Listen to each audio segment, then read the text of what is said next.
શ્રી કૃષ્ણને સંપૂર્ણ પુરુષ કેમ કહેવામાં આવે છે?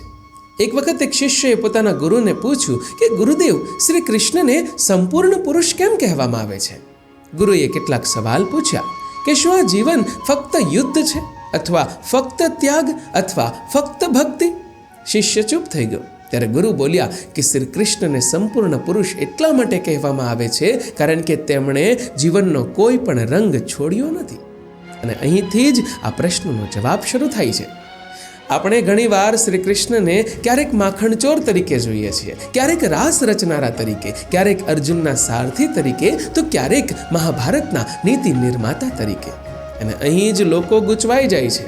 પણ સત્ય એ છે કે સંપૂર્ણ પુરુષ એ નથી જે એક જ ભૂમિકામાં પરિપૂર્ણ હોય, પરંતુ એ છે જે દરેક ભૂમિકામાં સંતુલિત હોય.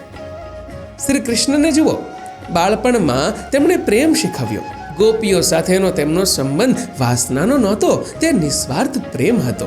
યુવાનીમાં તેમણે મિત્રતા નિભાવી. સુદામા સામે તેઓ રાજા ન બન્યા, તેઓ મિત્ર બની ગયા. અને જ્યારે તેઓ રાજા બન્યા ત્યારે તેમણે રાજકારણ કર્યું, કૂટનીતિ અપનાવી, રણનીતિ રચી, પરંતુ સત્તાના મોહમાં ક્યારેય આંધળા ન બન્યા.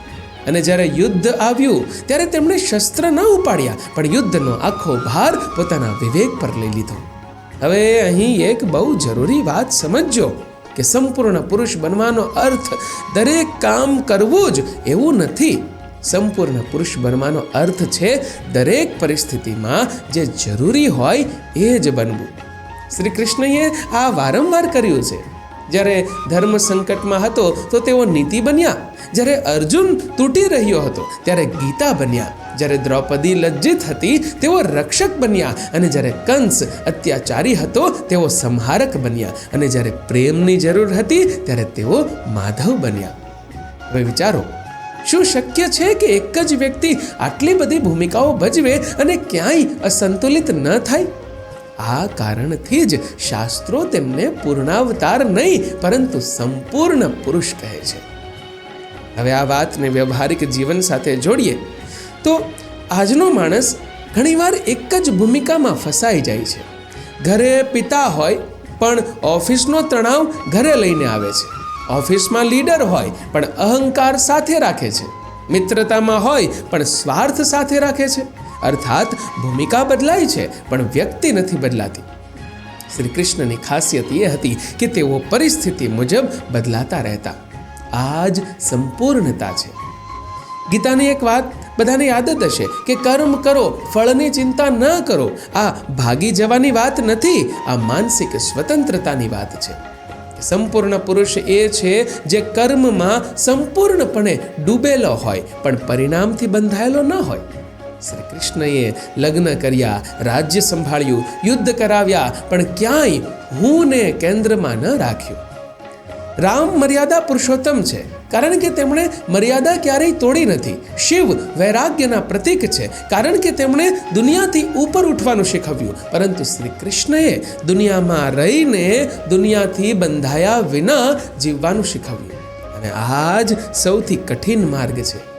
સંપૂર્ણ પુરુષ એ છે જે પ્રેમ પણ કરી શકે, રણનીતિ પણ બનાવી શકે, ત્યાગ પણ કરી શકે અને બાળક પણ બની શકે, મિત્ર પણ બની શકે, રાજા પણ બની શકે, ગુરુ પણ થાય, અને આ બધું અહંકાર વિના.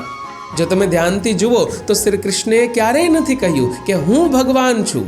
લોકોએ તેમને ઓળખી લીધા કારણ કે સંપૂર્ણતા ઘોષણાથી નહીં પરંતુ વ્યવહારથી પ્રગટ થાય છે.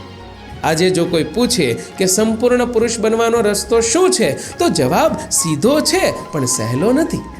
દરેક પરિસ્થિતિમાં પોતાની જાતને પૂછો કે આ સમયે મારે શું બનવું જોઈએ? અહંકારી કે જવાબદાર? ભાગી જનાર કે સમજદાર? સાચું સાબિત કરનાર કે ધર્મ નિભાવનાર?